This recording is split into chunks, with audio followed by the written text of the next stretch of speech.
harinya. Hanya di TikTok.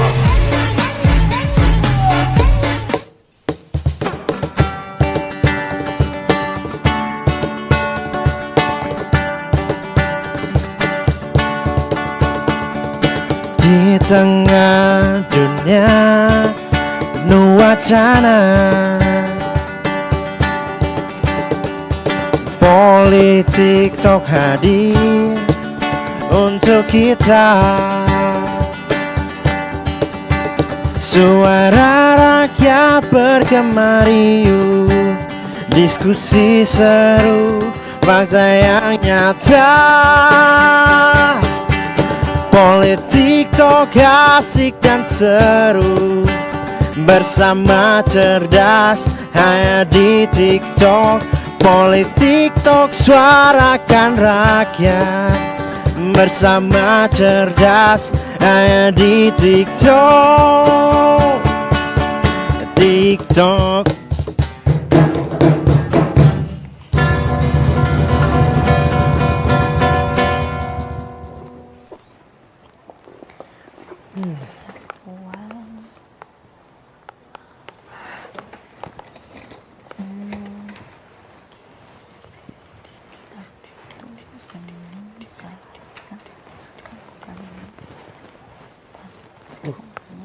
Kok lemot banget sih laptop saya? Loh, laptopnya Bapak lemot, Pak. Mending servis di Isotronic. Cepat, banyak diskonnya lagi. Oh gitu. Oke deh, nanti saya mampir ke sana ya. Oh iya, Pak. Minggu ini ada 3 jadwal rapat berarti ya, Pak? Nanti saya kirimkan ya, Pak.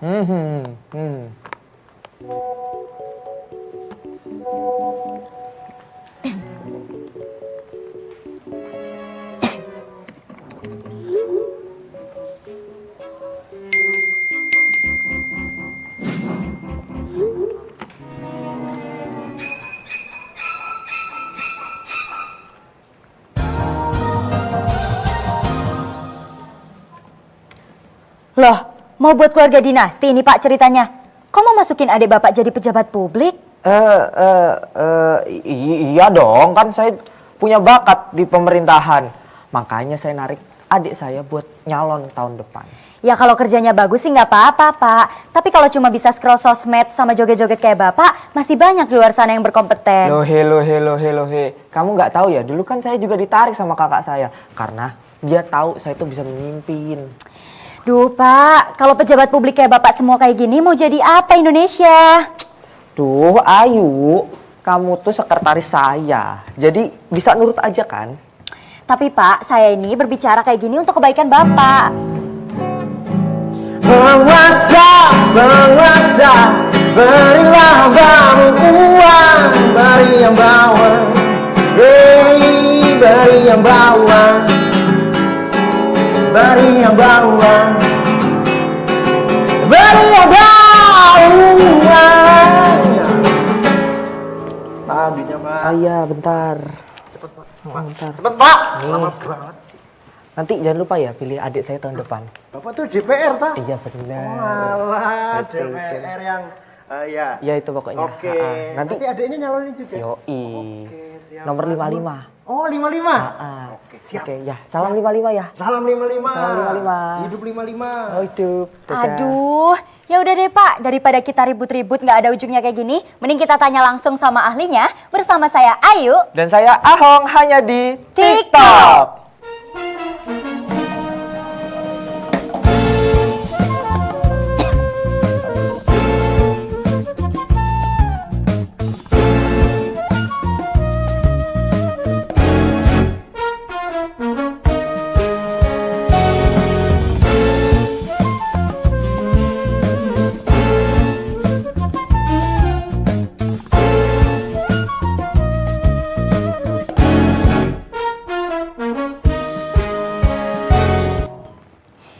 Baik para rakyat, Politik Talk malam hari ini akan membahas tentang dinasti politik. Isu yang terus dibahas dari tahun ke tahun serta menuai pro dan kontra.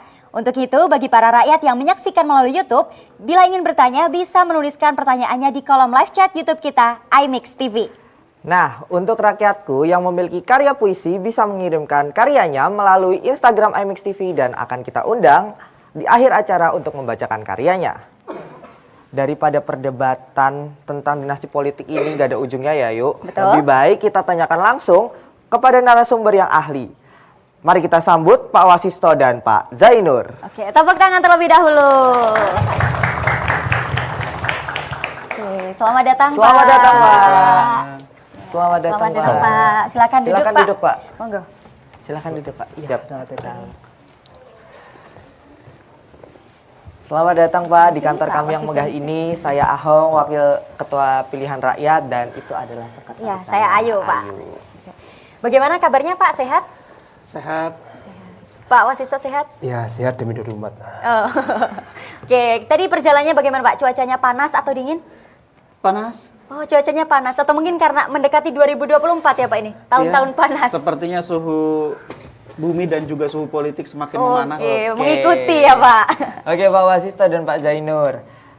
Tadi kita sedang membicarakan tentang dinasti politik nih Pak. Dan malam hari ini kita juga sudah kedatangan dari para rakyatku dari Fakultas Ilmu Sosial dan Politik dari beberapa kampus di Yogyakarta. Tepuk tangan terlebih dahulu.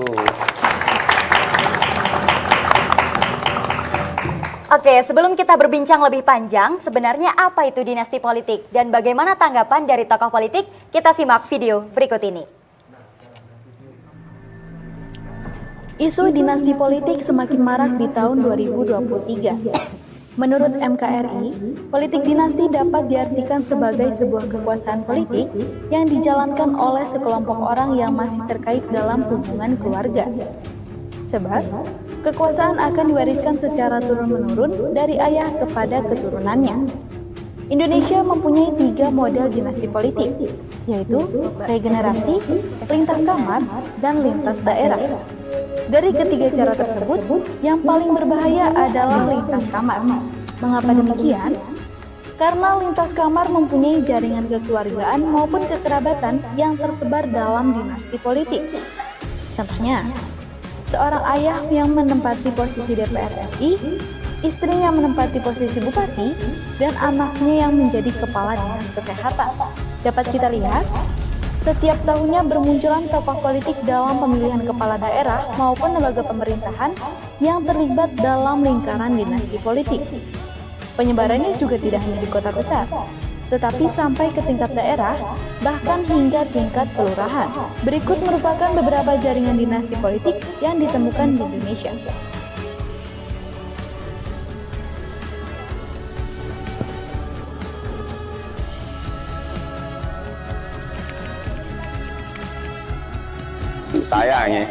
Saya dari dulu dari kakek moyang saya adalah seorang kepala desa. Itu dengan proses alam, proses lingkungan itu terjadi turun-temurun walaupun lewat sebuah pilihan dipilih masyarakat. Di situ karena mungkin dari nenek moyang, kakek moyang saya pada saat memimpin dari turun-temurun itu bisa membawa kesejahteraan, bisa membawa perubahan, masyarakat menjadi catatan nilai tersendiri.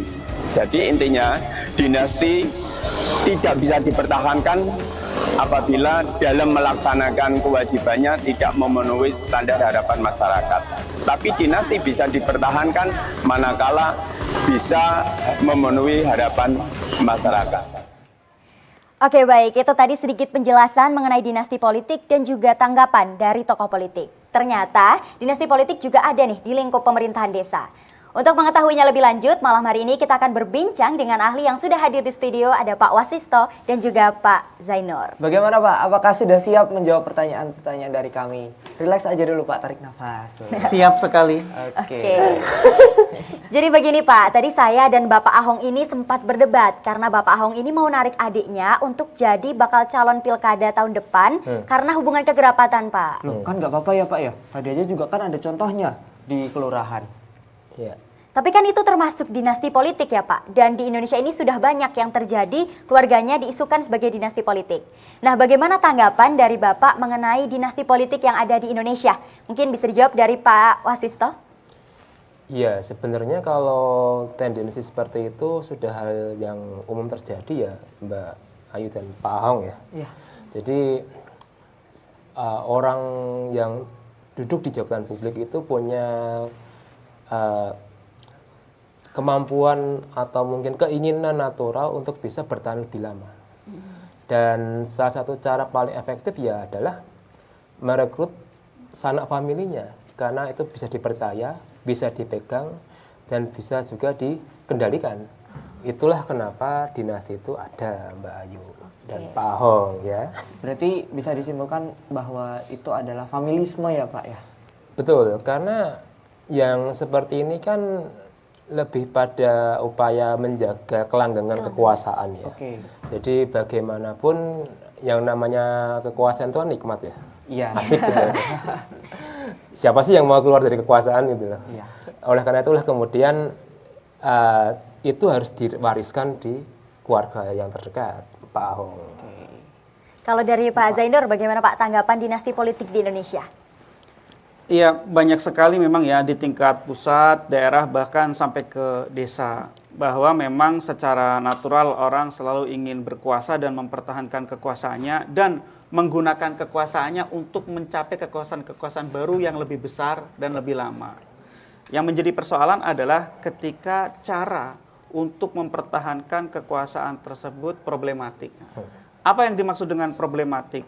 Yaitu ketika seseorang hanya karena hubungan keluarga kemudian dijadikan sebagai calon. Baik itu calon kepala daerah atau calon anggota legislatif, bahkan mungkin calon presiden atau calon kepala desa begitu. Nah, seharusnya orang dicalonkan itu harus menempuh satu proses yang fair untuk semua orang. Atau biasa kita sebut sebagai merit system ya. Jadi harus ada meritokrasi sehingga tidak ada kekhususan untuk keluarga penguasa maupun non keluarga penguasa gitu ya. Kalau seseorang dicalonkan hanya karena hubungan keluarga, maka ada beberapa dampak. Yang pertama, itu bisa menutup peluang bagi calon-calon lain yang bukan keluarga. Bukan keluarga gitu ya Pak. Yang kedua, itu juga merusak kaderisasi di dalam sebuah partai politik. Yang ketiga, itu semakin menguatkan kekuasaan sebuah keluarga yang ujung-ujungnya kekuasaan yang semakin besar dan tidak terkontrol, power to corrupt ya, bahwa Lord Acton mengatakan bahwa power tends to corrupt. Kalau kekuasaan itu tidak terkontrol, maka korupsinya juga tidak akan terkontrol. Sehingga dinasti politik itu juga punya resiko, salah satunya adalah kekuasaan yang tidak terkontrol yang berujung kepada korupsi. Dan masih banyak juga dampak-dampak lain yang mau kita sebutkan sampai 10 pun kita bisa. Gitu. Banyak berarti ya Pak? Iya Mbak Ayu. Berarti kan tadi Bapak sudah menyebutkan banyak sisi gelapnya nih Pak ya dinasti politik. Lalu apakah keberadaan dinasti politik ini dapat meningkatkan resiko korupsi lebih naik lagi Pak? Tentu. Kenapa? Karena dalam dinasti politik itu ada yang bahkan sifatnya itu penguasaan di secara silang begitu ya, eksekutif, legislatif gitu ya. Ada misalnya seorang kepala daerah itu adalah ayahnya, sedangkan anaknya itu menjabat di DPRD. Sedangkan kita tahu fungsi dari DPRD itu untuk melakukan kontrol terhadap eksekutif. Apakah bisa seorang anak mengontrol bapaknya gitu. Atau seorang menantu mengontrol mertuanya, atau seorang adik mengontrol kakaknya. Nah, ini maka menghilangkan keseimbangan dan fungsi kontrol. Gitu, Mas. Oke, baik. Kita akan melanjutkan ya Pak perbincangan kita setelah jeda berikut ini. Tetap bersama kami di TikTok. Bincang Asik Bahas Politik.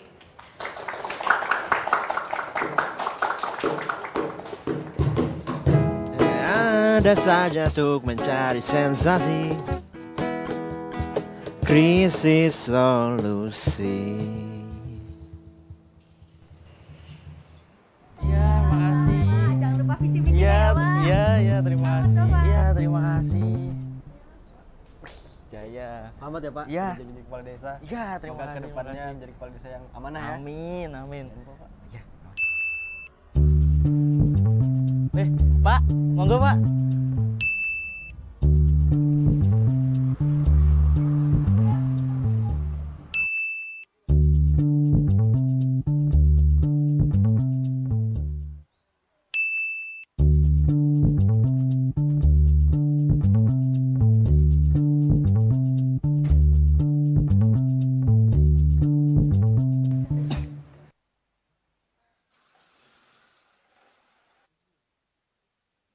Layanan masyarakat ini dipersembahkan oleh iMix TV.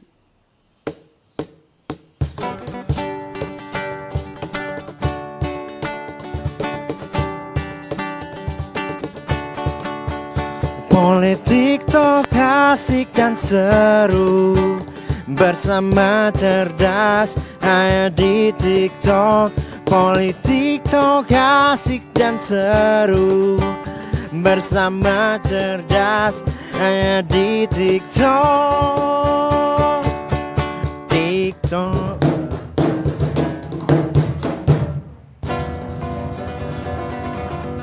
Oke, tadi kita di segmen sebelumnya sudah berbincang ya mengenai kaitan antara dinasti politik dengan korupsi. Lalu sebenarnya bagaimana tanggapan masyarakat Indonesia tentang dinasti politik? Berikut suara-suara rakyat.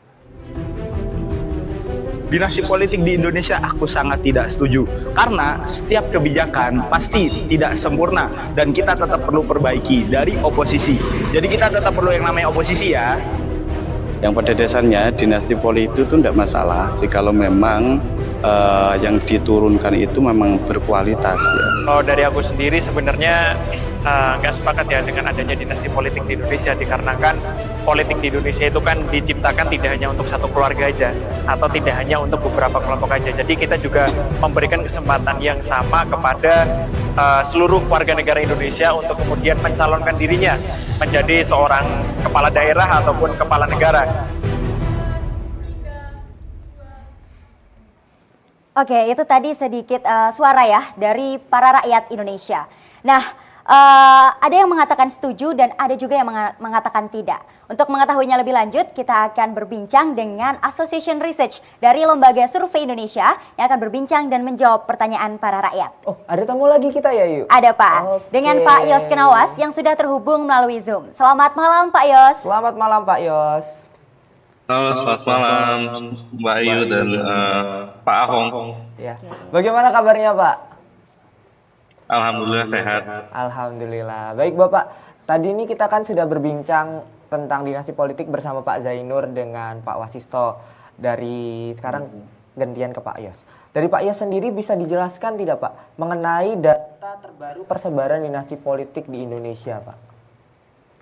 Oke, kalau persebaran dinasti politik sendiri di Indonesia per hari ini dia udah tersebar di kurang lebih 100 kabupaten kota di Indonesia, sebenarnya kurang lebih gitu, dan secara total sebenarnya yang harus digarisbawahi kenapa ya fenomena ini sangat mengkhawatirkan itu karena dari periode akhir 2010 sampai ke 2018 itu jumlah politisi dinasti yang berhasil menang dan menguasai berbagai jabatan publik di Indonesia, khususnya di eksekutif dan di tingkat kabupaten, kota, dan provinsi itu meningkat kurang lebih 3 kali lipat gitu.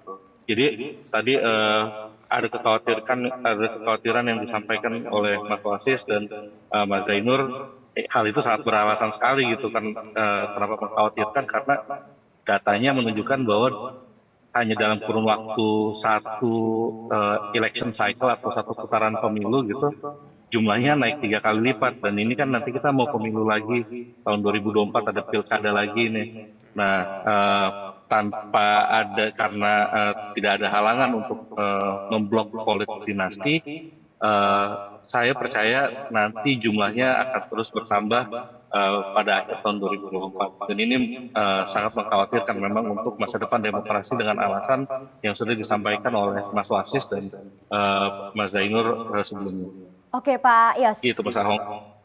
Pak Yos, tadi kan Pak Yos menyebutkan bahwasanya peningkatannya bisa 3 kali lipat, Pak. Namun dinasti politik ini kan tidak hanya terjadi di Indonesia, Pak. Ada juga di negara-negara lainnya. Apakah ada perbedaan pola antara dinasti politik yang ada di Indonesia dengan negara lain, Pak? Oke, untuk pola, kalau misalkan kita bandingkan dengan dinasti-dinasti politik yang misalkan muncul di negara-negara yang udah terlebih dulu mengalami proses demokratisasi ya, kayak di Amerika atau di Inggris, di Kanada itu udah banyak sebenarnya politisi dinasti di negara-negara tersebut. Bedanya di negara-negara tersebut dinasti politik itu terasosiasikan dengan value-value tertentu atau nilai-nilai tertentu yang memang sudah menjadi preferensi masyarakat. Misal kalau di Amerika, kalau kita milih anggota keluarga Bush, ya kemungkinan kita adalah seorang Republikan yang misalkan kebijakannya pro pemerintahan yang kecil, terus kemudian pro terhadap mekanisme pasar dan lain-lain. Sedangkan di Indonesia perbedaan itu nggak jelas gitu. Indonesia itu mengikuti pola-pola yang terjadi di negara-negara yang mengalami demokratisasi, kemudian seperti Thailand dan Filipina, di mana behavior atau perilaku dinasti politisi dinastinya kebanyakan sayangnya hingga hari ini masih bersifat predatoris seperti itu, dan itu yang mengkhawatirkan kita gitu, Mbak Ayu. Baik Pak, berarti pola di Indonesia ini agak lain daripada di luar negeri seperti di Amerika yang tadi Bapak sebutkan ya Pak ya? Iya, polanya agak lain karena di Indonesia tidak politisi dinasti itu sedikit sekali bahkan yang mengasosiasikan dirinya dengan atau nama keluarganya, kalau kita bisa berpikir nama keluarga sebagai sebuah merek dengan kualitas tertentu gitu. Pak Ahong. Oke, baik Pak. Sekarang kita beralih ke Pak Wasisto. Berbicara tentang kontroversi dinasti politik. Dulu kan sempat ada ya Pak undang-undang yang mengatur tentang pembatasan dinasti politik, tapi dihapuskan. Nah, apakah sebenarnya undang-undang tersebut dibutuhkan Pak? Sebenarnya lebih tepatnya putusan MK, Pak Ahok. Oh, oke. Jadi memang di UU Pilkada itu ada pasal yang dulunya mengatur tentang ketentuan nominasi kandidat yang ada kaitannya dengan hubungan darah ya, genealogis dengan kepala daerah sebelumnya atau elit lah. Tapi kemudian di putusan tahun 2017 kalau tidak salah itu dihapuskan atau dieliminasi lah. Dan sejak itulah dinasti itu berkembang pesat terutama di tingkat lokal ya. Kalau dalam politik kan dikenal istilah raja-raja kecil di daerah, di mana para raja kecil ini dia menggunakan legitimasi simbolis sebagai tokoh masyarakat. Kadang dia menjadi legitimasi religius karena kebetulan keturunan tokoh ulama atau tokoh tertentu, agamis lah. Atau mungkin dia adalah keturunan dari bos lokal, dalam hal ini bisa pengusaha atau mungkin kelompok kekerasan dan sebagainya. Jadi embrio inilah yang kemudian menjadi pola umum ya di Indonesia, terutama di tingkat lokal ya sebenarnya. Pak. Berarti boleh dong saya narik adik saya ya Pak ya buat nyalon tahun depan. Ya, kembali ke publik. Publiknya oke, saya juga oke. Nah, namun Pak, dengan tidak adanya pembatasan ini kan juga bisa membuat sistemnya itu kan jadi lebih kacau gitu ya Pak. Nah, tapi seperti faktanya sudah banyak terjadi, dinasti politik ini bisa menyebabkan korupsi. Nah, Pak Zainur, mengapa masyarakat Indonesia ini masih banyak yang memilih keluarga yang memiliki rekam jejak korupsi? Apakah karena ketidaktahuan mereka atau karena apa Pak? Bisa dijelaskan secara singkat Pak? Ya, biasanya itu memang terjadi khususnya di pemilu kada tingkat kabupaten kota ya, di mana patrimonialisme itu masih sangat kuat ya, ada hubungan patron klien dan bahkan sampai ada ketergantungan tidak sekadar dari sisi budaya, bahkan sampai dari sisi ekonomi. Nah, kalau saya justru tertarik tadi yang dibahas oleh Pak Wasisto, problem hukum yang tidak dapat mengkanalisasi atau menghentikan laju dinasti politik itu sebenarnya bisa dicarikan alternatif lain. Kalau undang-undang pemilu dan undang-undang pemilu kada tidak dapat melarang adanya dinasti politik, maka yang bisa dikembalikan adalah proses kandidasinya. Jadi ini memang satu paket dengan upaya demokratisasi internal partai. Nah, orang mau punya hubungan darah mencalonkan diri sebagai calon anggota legislatif dan eksekutif itu kan tidak bisa dilarang. Haknya tetapi jika proses kandidasinya itu merit, artinya memang sesuai prosedur yang berlaku untuk semua orang, itu maka bisa mengurangi adanya kemungkinan peningkatan dinasti politik. Jadi nanti harus ada kriteria, misalnya seseorang untuk dicalonkan menjadi calon anggota legislatif itu dia harus mengikuti kaderisasi. Ada kader pratama, ada muda, madya, utama gitu ya, sesuai dengan tingkatan. Kalau untuk maju di DPRD kota kabupaten, maka misalnya sudah harus 5 tahun menjadi kader dengan tingkatan kader misalnya muda dan seterusnya ke atas. Nah, kalau seperti itu, maka prosesnya itu berlaku secara keseluruhan untuk semua orang. Tetapi kan memang problemnya sampai sekarang partai politik sebagai instrumen utama demokrasi adalah satu-satunya institusi yang paling tidak demokratis di Indonesia ini. Faktanya seperti itu ya, Pak? Begitu, kita lihat semua partai politik di Indonesia itu sebenarnya mirip warung saja gitu ya, yang ada pemiliknya gitu ya. Warna merah ya milik keluarga itu, warna biru ya milik keluarga itu, warna kuning ya milik keluarga itu, warna biru yang lain juga milik keluarga itu gitu ya. A, B, C, D, E-nya semua orang sudah tahu. Padahal partai politik adalah instrumen utama demokrasi, tetapi tidak demokratis. Sehingga seharusnya ada satu upaya untuk melakukan demokratisasi internal partai politik dengan melakukan perubahan undang-undang partai politik. Nah, waktu itu ada program dari KPK dan LIPI, tempat Pak Wasisto dulu, yang sekarang berubah menjadi BRIN gitu ya, yaitu SIPP, Sistem Integritas Partai Politik, yang di dalamnya juga ada program untuk demokratisasi internal partai politik, Mbak Ayu. Oke, baik Pak Wasisto, Pak Zainur dan juga Pak Yas ya. Karena kita sudah berbincang ini, sepertinya kita lihat-lihat para rakyat ini sudah gregetan ini Pak, ingin bertanya. Kalau gitu sekarang kita masuk waktunya ke Suara Rakyat. Oke, jadi kita akan membukakan sesi tanya jawab untuk rakyat-rakyatku yang ada di studio ataupun di live chat YouTube. Ya, jadi bagi para rakyat yang ada di studio, jika ingin bertanya bisa mengangkat tangannya, memperkenalkan diri, kemudian menyebutkan pertanyaannya. Silahkan. Ya, terima kasih. Sebelumnya, nama saya David Arianto. Saya mahasiswa akhir Ilmu Hukum Universitas Islam Negeri Sunan Kalijaga. Ketika berbicara tentang suatu kepemimpinan, pasti tidak akan jauh dengan yang namanya program-program kerja atau rencana-rencananya. Tentu di dalamnya nilai kontinuitas dan stabilitas itu sangat penting. Uniknya, belakangan ini saya menemukan ada beberapa pandangan yang berkembang di masyarakat. Salah satunya, hadirnya dinasti politik ini justru akan mendukung kontinuitas dan stabilitas program-program yang telah diusung oleh publik figur pejabat sebelumnya. Pertanyaan saya, sebagai warga negara yang berpegang pada konstitusi, bagaimana seharusnya kita memandang hal tersebut? Terima kasih. Oke, baik. Jadi itu tadi pertanyaannya Pak, bisa dijawab mulai dari Pak Zainur. Baik, jadi memang untuk kontinuitas sebuah program itu tidak bergantung kepada figur. Di tingkat nasional kita punya namanya Rencana Pembangunan Jangka Panjang, RPJP. Juga ada RPJMN, Rencana Pembangunan Jangka Menengah. Jadi yang secara jangka panjang sudah dicanangkan bagaimana pembangunan Indonesia itu ke depan harus dijalankan, secara jangka menengah juga ada. Begitu juga di daerah, ada Rencana Pembangunan Jangka Panjang Daerah dan juga ada Rencana Pembangunan Jangka Menengah Daerah. Jadi seharusnya sebuah pemerintahan itu tidak bergantung kepada figur, tetapi kepada planning bagaimana sebuah daerah, sebuah negara itu merencanakan pembangunannya.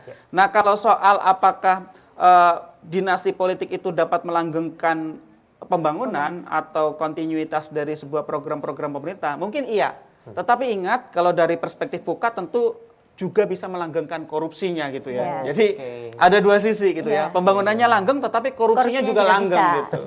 Oke, kalau dari Pak Wasisto, Pak. Iya, kalau bicara soal kontinuitas itu kan terkait pula dengan legasi ya. Warisan suatu kebijakan pemerintahan. Jadi memang yang kita kenal selama ini kan ganti pemerintahan, ganti kebijakan. Iya. Dan seringkali yang pemerintahan yang baru menghapus semuanya, atau mungkin merevisi, atau mungkin mereduksi apapun itu. Dan tentu di sini menjadi sebuah dilema ya bagi kita ya, kalau bagi warga negara. Kalau program-program sebelumnya itu sifatnya merakyat ya, dilanjutkan nggak masalah. Cuman kalau itu ada tendensi tertentu, ya ditinggalkan. Tapi kembali lagi kepada bagaimana publik itu mengevaluasi ya setiap pemerintahan yang ada. Karena saya pikir peran kritis publik dalam partisipasi di pemerintahan, entah itu melalui sosial media atau kanal lain, itu penting sebenarnya. Sangat diperlukan begitu ya, Betul. Pak? Oke, baik, itu jawabannya sudah terjawab ya? Gimana Mas, sudah terjawab? Kalau belum terjawab nanti ya Mas, lanjut part 2 di luar kantor. Durasi soal durasi. Oke, itu tadi pertanyaan dari para rakyat ya. Iya. Dan kita akan melanjutkan perbincangan kita setelah jeda berikut ini. Tetap bersama kami di TikTok. Bisa asik bahas politik.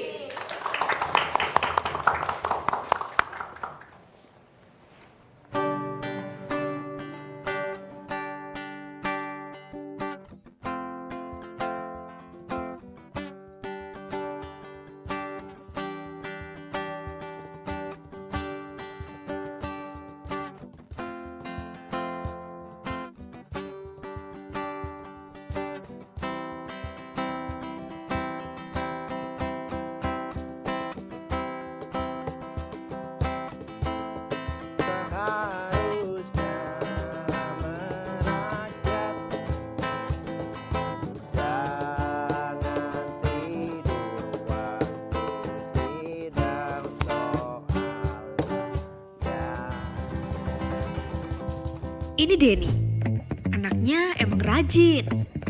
Berbanding terbalik sama Ardi yang maunya senang-senang aja.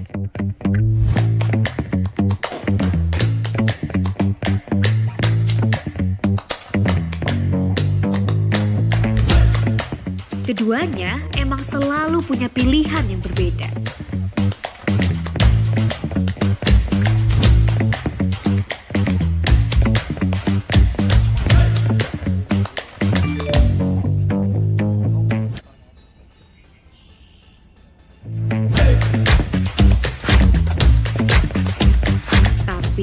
Denny dan Ardi sama-sama sepakat untuk memilih dalam pemilu.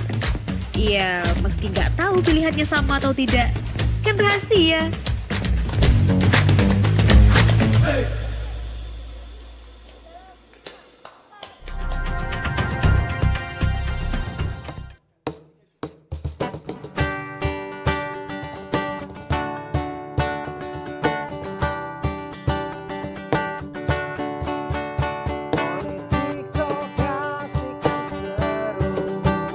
Bersama cerdas hanya di TikTok.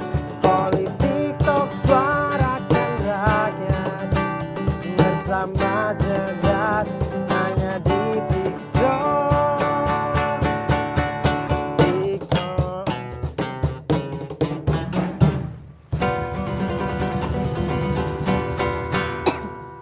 Duh, ini si Ayu mana sih? Kok nggak ada? Pak, tadi ngeliat sekretaris saya nggak Pak? Kayaknya keluar. Oh keluar ya Pak? Mana dia? Permisi. Dari mana Yu? Ini Pak, tadi saya dari depan. Ada kurir katanya nganterin paket untuk narasumber. Oh paket, paket apa? Iya ini ada paket, isinya pertanyaan. Waduh, oh pertanyaan. Iya ini. Pertanyaan Ini buat karena bapaknya aja, apa ada saya juga? buat narasumbernya dong. Oke. Ini karena sudah ada paket ya Pak, berarti sekarang kita masuk ke sesi paket. Pertanyaan konkret. Oke, ini tadi berisi pertanyaan-pertanyaan ya yang akan dijawab oleh narasumber kita. Oke, sistem mainnya gimana Yu? Sistem mainnya nanti ini ada yang tertutup. Nah, ini akan dibuka oleh narasumber secara langsung dan langsung menjawab pertanyaannya ini. Harus jawab jujur ya? Jujur dong, kalau bohong kan Bapak. Ya. Oke, ini kita mulai pertanyaan pertama untuk Pak Wasisto. Oh, Silahkan Pak, ini nanti dibuka pertanyaannya. Oh ya, kayak pejabat aja aku. Bisa dibantu yuk? Bisa Pak? Bisa. Oke. Oke, pertanyaannya sudah terbuka. Apa Bisa itu langsung dibacakan Pak kepada para rakyat ini. Baik, apakah Wasisto Raharjo Jati pernah golput? Nah, pernah golput tidak ini Pak? Wah, ini buka kartun. Buka-bukaan ini kita Pak di sini. Pernah. Oh, pernah ternyata. Alasannya karena tidak ada yang menarik calonnya. Oh, tidak ada yang menarik. Sebuah faktanya seperti itu ya, Pak? Betul, Mbak. Karena bagi saya sendiri penampilan nomor satu, Mbak. Oh, penampilan nomor satu gitu. Oke, terima kasih Pak Wasisto sudah menjawab. Sekarang kita menuju ke narasumber selanjutnya. Pak Zainur, bisa sambil diperlihatkan kepada rakyat, Pak. Sebentar. Apakah bisa, Pak? Oke, menegangkan ya. Ini pertanyaan apa untuk Pak Zainur? Oke, nah bisa dilihatkan para rakyat? Apa itu, Pak? Apa pesan singkat untuk para koruptor di Indonesia? Waduh, pesan untuk para koruptor ini. Bertobatlah. Oke. Karena korupsi tidak akan menyejahterakan untuk diri sendiri dan justru menyengsarakan rakyat banyak begitu ya. Resiko korupsi itu tidak hanya di penjara tetapi juga bisa mempermalukan keluarga dan menghancurkan masa depan anak-anak gitu ya. Dan juga mungkin juga kita tahu yang paling jelas adalah korupsi menghancurkan generasi masa depan. Sehingga bertobatlah. Oke, para koruptor mendengarkan pesan ini ya Pak, bertobatlah tobat, gitu. Tobat. Oke, ini ada satu pertanyaan lagi untuk narasumber kita yaitu Pak Yos. Iya, Pak Yos. Halo Pak Yos, apakah masih bersama kami? Apakah suara kami terdengar? Iya. Terdengar. Oke, boleh dibukakan oleh Ayu. Karena Pak Yos jauh ya Pak, karena kita sedang LDRan ini Pak. Jadi ini kita pertanyaannya kita bukakan namun dijawab langsung oleh Pak Yos. Untuk pertanyaan Pak Yos ini adalah kita buka. Ya, ternyata tertutup Pak. Tapi masih bisa terbaca. Kita lihat apakah Yos Kenawas ingin bergabung ke partai politik. Oke, pertanyaannya ini Pak bisa dijawab. Saya tidak ingin bergabung ke partai politik karena Indonesia tetap butuh orang yang mengawasi jalannya partai politik dari luar dan saya rasa peran saya lebih cocok di situ, Mbak Ayu dan Mas Ahong. Oke, berarti belum ada minat ya Pak, meskipun ini mendekati 2024 Pak. Iya Pak. Apakah ada tawaran Pak? Wah, enggak dulu deh. Oke, enggak dulu ini ceritanya Pak Yos. Oke, terima kasih kepada para narasumber ya yang sudah bermain games kita meskipun pertanyaannya sedikit tapi ya itu pesan-pesannya bisa diperhatikan ya. Oke, karena ternyata perbincangan kita ini terlalu asik sehingga kita tidak sadar bahwasanya kita ini sudah ada di penghujung waktu. Untuk itu bagi narasumber kita Pak Wasisto, Pak Zainur dan juga Pak Yos bisa menyampaikan closing statement secara singkat tentang dinasti politik. Bisa dimulai dari Pak Wasisto. Baik, terima kasih Mbak Ayu. Pesan saya terutama bagi pemilih pemula dan pemilih muda itu adalah tetap bersikap kritis, independen, dan rasional. Teliti rekam jejak mereka, karena dari rekam jejak itulah kita bisa menghasilkan suatu legislator atau pemimpin yang itu amanah. Itu aja Mbak Ayu. Oke, baik untuk selanjutnya Pak Zainur. Iya, meskipun dinasti politik tidak dilarang oleh peraturan perundang-undangan, tetapi secara etik rakyat perlu kritis bahwa dinasti politik ini punya banyak sisi gelap, termasuk melanggengkan korupsi di Indonesia. Maka cara yang bisa dilakukan adalah negara perlu melakukan upaya untuk mendemokratisasi secara internal partai politik melalui perubahan undang-undang pemilihan umum. Adapun bagi rakyat, para pemilih perlu secara kritis melihat apakah calon-calon yang diajukan yang berasal dari keluarga para penguasa itu memang memiliki kemampuan, kapasitas, kapabilitas, dan telah mengikuti proses kaderisasi partai politik secara benar atau tidak.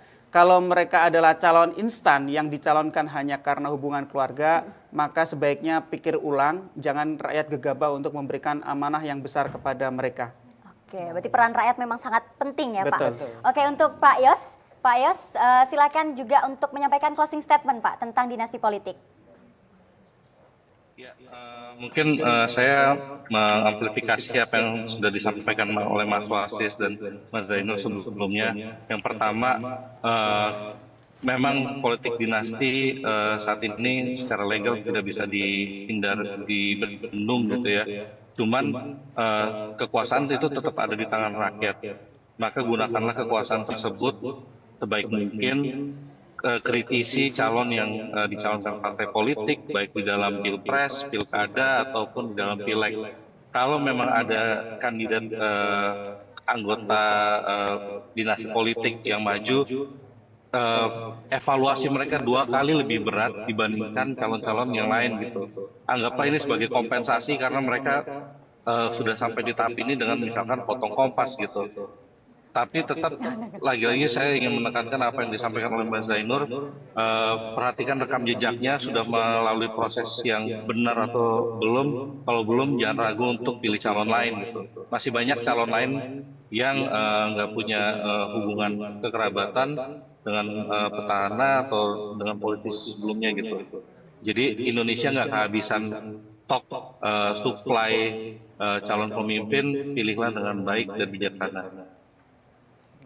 Oke, baik. Jadi keberadaan dinasti politik ini memang tidak dapat dihindari, tapi kita bisa menentukan pilihan terbaik untuk pemimpin negeri. Benar sekali Ayu, dan setelah ini saya akan berjanji untuk memperbaiki kinerja saya daripada sistem politik di Indonesia semakin buruk dan semakin mundur. Betul tidak para rakyatku? Betul. Mantap, masuk. Oke, terima kasih kepada narasumber yang telah berkenan untuk hadir baik di studio melalui Zoom. Dan terima kasih juga untuk para rakyat yang telah menyaksikan TikTok. Dan jangan lupa untuk terus ikuti keseruan lainnya. Setiap hari Minggu pukul 19 waktu Indonesia Barat hanya di iMix TV. Saya Ahong. Dan saya Ayu, mewakili kerabat kerja yang bertugas pamit undur diri. Sampai jumpa lagi minggu depan hanya di TikTok.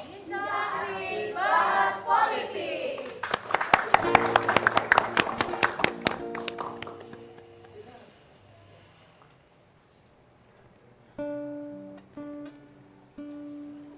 Keluarga Cendana, karya Yosafat Belmiro Simarmata. Di tanah air yang subur nan indah, terjalin cerita keluarga Cendana. Dinasti politik menjalar merata. Namun, kontroversi takkan pernah luntur. Dinasti politik kekeluargaan terbentuk. Kursi kekuasaan diperebutkan tangan-tangan. Mahasiswa, di manakah engkau berada? Di manakah suaramu yang sayup itu? Demokrasi sejati akan tumbuh ketika kuasa tak lagi terpusat pada satu, tapi pada suara yang terdengar. Pada suara yang hadir.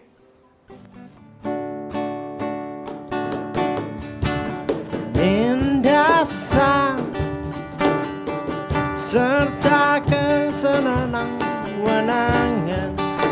Pak, berdiri ya sambil kita bersalam-salaman. Terima kasih banyak Pak. Terima kasih banyak Pak Zainur. Iya. Itu dulu di TPS. Meskipun singkat ya Pak caranya kita, tapi gak apa-apa Pak. Saya jadi banyak insight juga. Terima kasih Pak. Iya. Oke, mohon di sini dulu Oh, Pak. di sini dulu Pak. Woi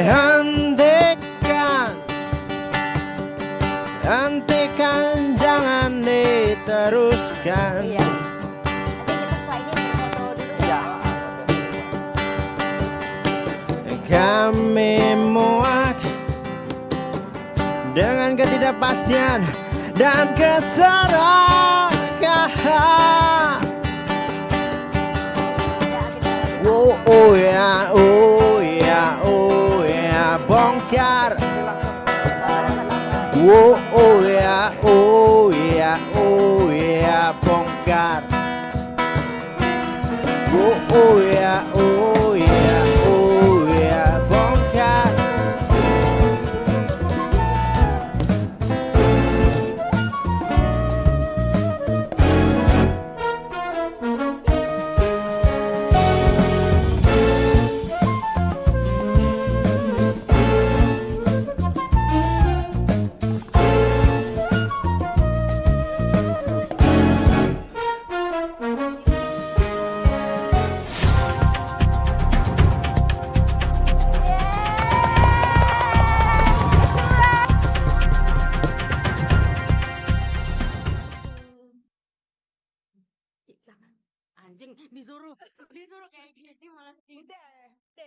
bapaknya udah keluar.